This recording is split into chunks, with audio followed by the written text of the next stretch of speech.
As Syria's president continues his crackdown on anti-government protests, human rights groups reported today that more than 1,400 people have been killed so far and 10,000 arrested.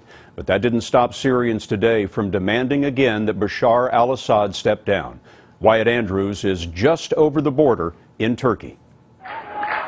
If the Assad regime thought that last week's brutal killing of protesters would somehow kill the protest, today came the people's defiant answer. Anti-Assad demonstrations broke out in cities nationwide.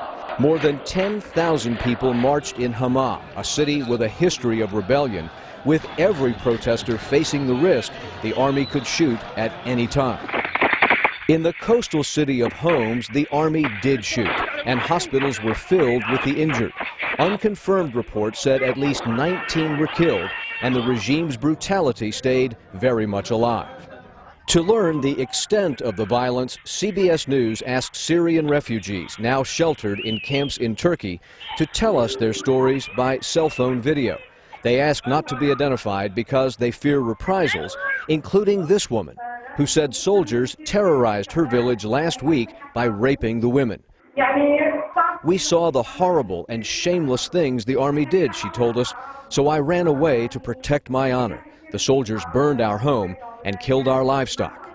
This woman says, we don't want Assad anymore. He has spilled blood everywhere. There are 10,000 refugees now in camps inside Turkey, but 10,000 more live outdoors in the forests and olive groves on the Syrian side of the border. When we tried to approach the refugees in the groves, get on the car. We were detained by Turkish soldiers. We were released after around 7 hours, but Scott, this shows you how tense the border region has become. The Turks are under increasing pressure to take care of all of these Syrians, and they simply do not want pictures made of refugees living under trees. Wyatt, I wonder why the Turks are so sensitive about that. What do they fear? Scott, the only thing I could think of is the Turks are frightened. They're frightened that if Assad does not stop all this brutality, they won't be looking at 10,000 people up in those mountains. They'll be looking at 500,000 Syrians wanting to overrun the border. And they simply want less publicity at this point, not more publicity. Thank you, Wyatt.